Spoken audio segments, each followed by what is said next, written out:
Hello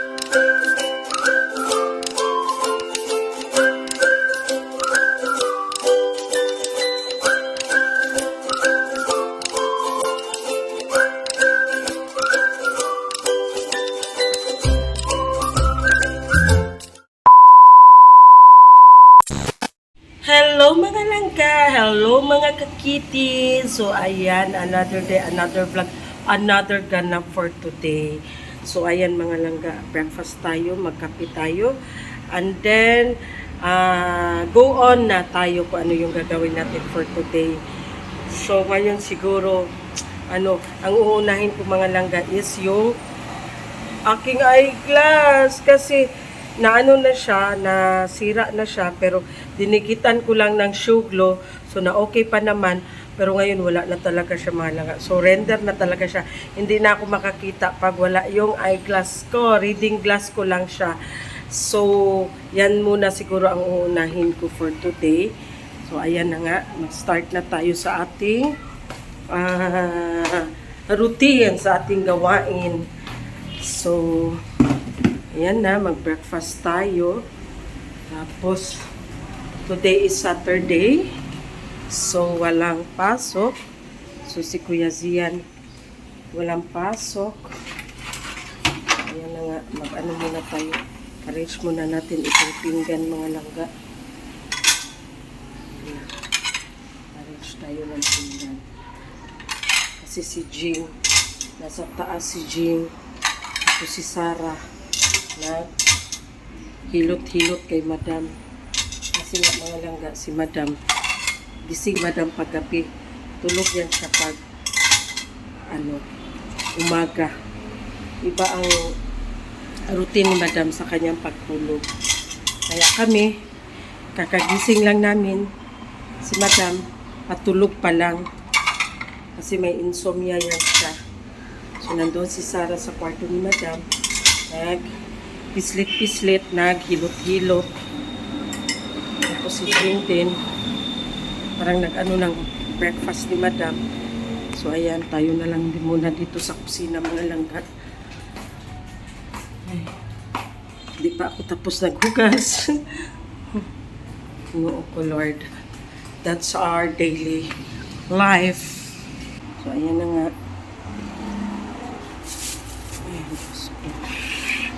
Pagkatapos ko dito, punta ako ng, maligo muna ako. Tapos punta ako ng mall. Punta ako ng, kasi ipapaayos ko yung reading glass ko.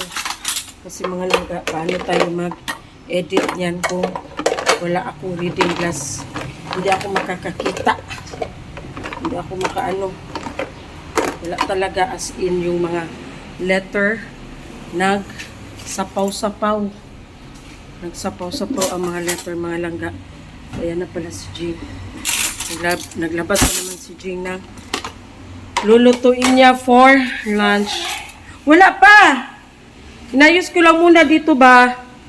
Kay, hindi pala inayos ni Zian dito, oh. Sabi ko sa kanya, si Zian kasi schedule niya every time. Pagkatapos namin mag-breakfast, siya nakatoka sa table, tapos yung mga upuan, tapos yung mga pitchel, siya kasi yan. Tapos ngayon saan kaya yun? Siguro nasa CR pa siya. Banlaw na lang na, Jing! A little longer than a few minutes later. So ayan, hello mga langga, for today alis na tayo, punta na tayo ng Gmall. Maghanap ako ng pagawaan ng eyeglass ko kasi yun nga, nasira, na basag, na putol, basta sira na siya, kailangan ko. Kasi hindi ako makakita pag walang eyeglass. Ang init. Asa ka? Pero puntahan ko muna yung sister ko, yung youngest namin. Punta muna ako sa bahay niya. Kasi ako at saka yung youngest namin, iisa lang ang bahay. Actually, yung bahay na yan kay Madam Tutsia na lote. 200 square meter. Binigay niya sa amin. Tigwa 100 kami ni Suisa. So, nandun ang anak ko, si Kuya Ken Ken. Doon siya tumutuloy ako. Nandito ako kay Madam Toots. So, puntahan natin. Ayan. Malapit lang din naman dito. So, lalakarin lang. Pero, mainit man. Init. A few moments later. So, ayan mga langga, hindi ako naka-video doon sa bahay na sinasabi ko sa inyo kasi ang daming sounds doon bakla, makapiright tayo. Kasi nga sa Saturday, so walang pasok, yung mga sinabado na mga kanta, alam mo naman yung mga kapitbahay namin, hindi natin makontrol, so hindi na lang ako nag-video. So, on the way kami papuntang Gmall. 2,000 years later. So, ayan mga laga, nandito na kami sa Gmall, Turil. Punta kami sa EO. Ayan, EO.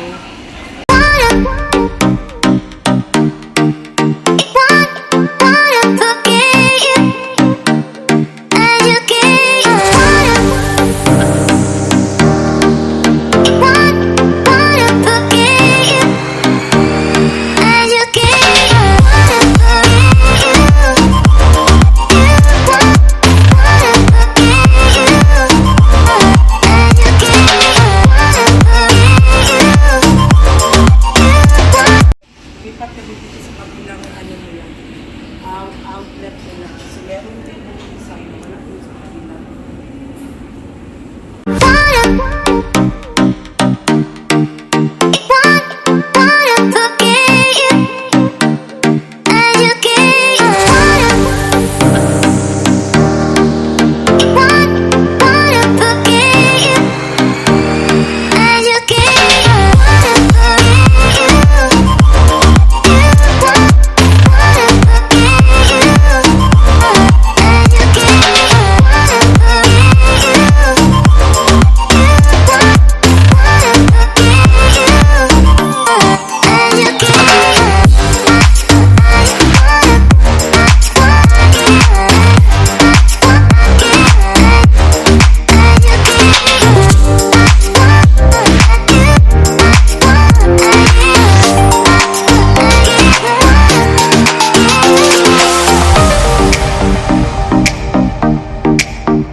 A little longer than a few minutes later. So, ayan na nga guys, tapos na tayo sa aking eyeglass. So, tuloy rin ang buhay. So, ayan ngayon, uuwi na kami. Ni Zian, sabi niya, sabi ko saan tayo? Sabi ko, uwi na tayo. Sabi niya, hindi, bida, ang saya daw muna. Wala talaga to si Zian, puro kain. A few moments later. So, ayan mga laga, nandito na tayo sa bahay. Nakarating na tayo, ang init. So, ayan na, si Jing, nakasimangot. Kasi sobrang init. So, ayan na, mag-unboxing na tayo sa ating bagong eyeglass. So, diba, tigulang na gyud mga langga, So, ayan na. Alam mo, habang tumatagal, tumatanda na talaga tayo mga langga. Kailangan na natin ng eyeglass. Ayan na. Bakit? Hindi yan sa akin. Ayoko niyan. Bigay ni sa'yo ni Oh, grabe. Sungugan masyado si Jing. So, ayan na. Karen!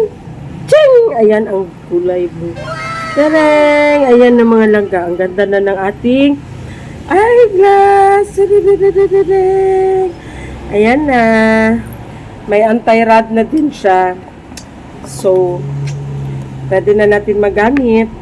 Mag-start na tayo ng edit kasi may pangalawang mata na tayo mga langga. So, ayan. Kaya nagamitin natin yan mamaya. Mag-lunch muna ako. Tingnan nyo, ang langga, ang aming taga-map. Sexy masyado. O, diba? Mapang-akit yan, mga langga. Lala ko akit, kinaakit ko na. Wala na siya dapat aakitin kasi naakit niya na daw yung gusto niyang akitin. Yan! Ay! Ay, nag-aresto mo rin si Kano. Ha? Kisa na pa, Marites! Bayan Si Lumarites lagi kasi. Oh. Wala ko kabalusing. Ano? Kuwan daw, cyber, ano yun? No. Basta, something, di ko masyado nabasa gani, no? Kaya wala akong eyeglass. Marites ka bakla. Mutala si Madam ba? Madam nga, babae din at nilugda. Ano pakialam nyo? Pakialaman nyo, dahil wala kayong bigas ang kakainin mo doon. Correct. O, diba? Hello mga kakiti! Hello mga langga!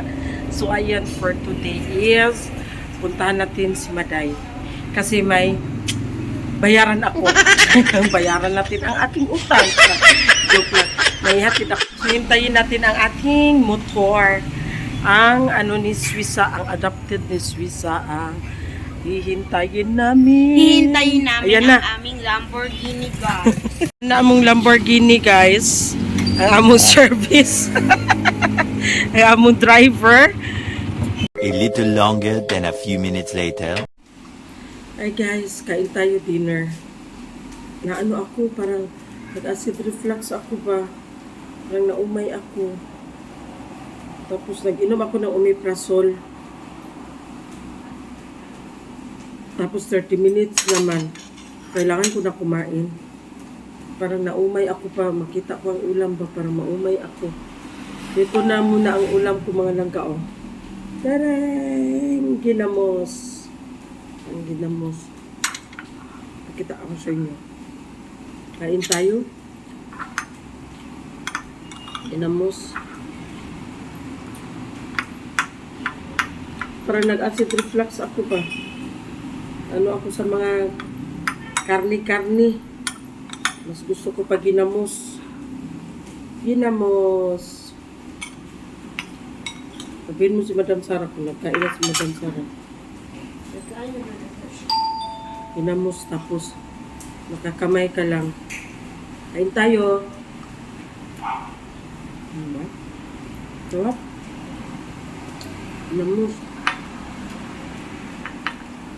Mayin ko lang ito kasi akin lang ito.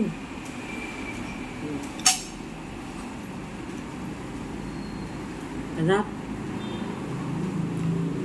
Ang ulam na niluto ni Jing is yung parang pork steak. Wala ka na. Kain ka na? Tapos ulam ko. Ginamos.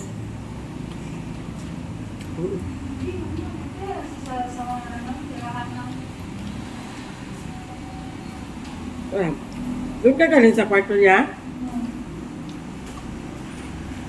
Hindi ka pa pala tapos sa glinis? Nagkuko niya kanina? Ano yun? Sit. Ha? Sit. Ano? Kita mo sa... Ano? Kita mo kagit siya ko doon. Buyak. Dili lang yung ilang suga. Kaapulupit Na. kayo. Na. Islamit pa na siya ba? Ha? Islamit pa. Sige, lagi na mo. Ito mo siguro ingat pa ha? Yan. Ha? Ito yung ginamos na ginawa mo, Jeng? Sa marahan? Dili kayo sa pait. Kaya wala may tawas. Nagtugan. Jing, Bakit lagyan pala yan ng tawas? yung mga ginamo sa palengke may mga tawas na dyan. Kaya, murag ka rin pait. Yung ginawa natin sa Bicol, yung nandun tayo, yung ginawa ni Mada, grabe, ang asin hindi pa natunaw. Wala, di mali. Tugo. Bakit ganun yun, Jing?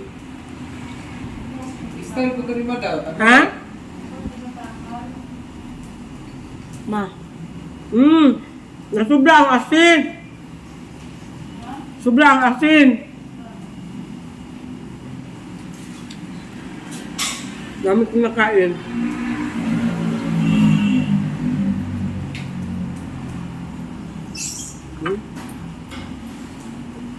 Sarap.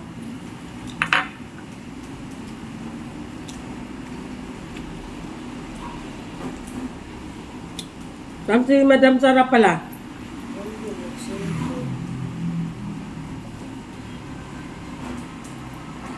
Sinabihan mo magkain na? O bakit?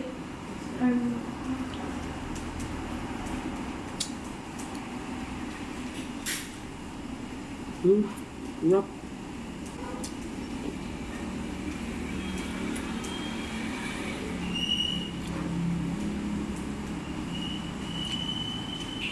Mo? Kumakaon eh. Dalawang kain ko ng masakit ah.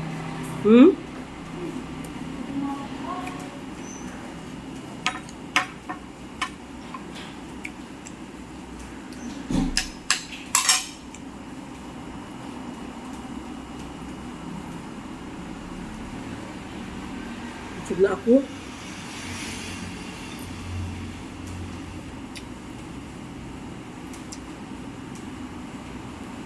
Ang ulam ko ha. Ulam ko. Ayan ang ulam ko guys, ginamos. Yan na lang naiwan sa kanin ko. Dami ko nakain. Sobrang sarap. A few moments later. Yan. Mag-usa ka?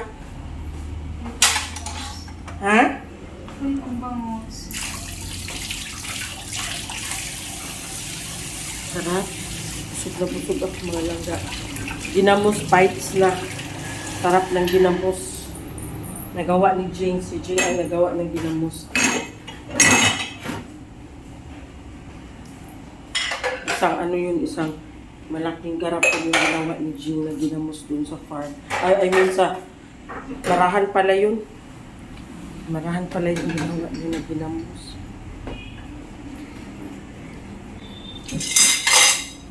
Naubay kasi ako sa mga ulam. Uy, Diyos ko. Para na ako na ano.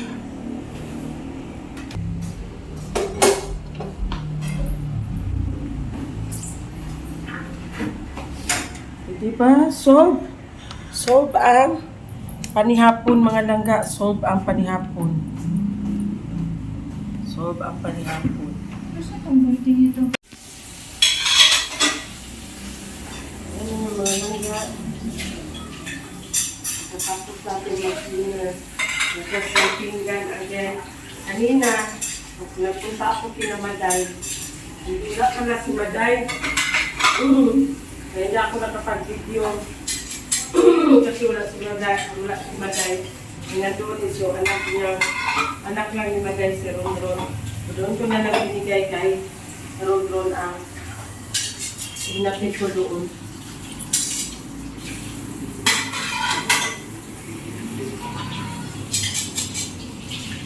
Ayan. Namiss ko lang ang live. Ito. Naman siya nila ng foods. Madapit sa party niya lang. Hindi bumaba. Kasi parang masama ang pakiramdam ng madamit. Parang may ubo at sipon siya. Hindi siya lumabas na party niya.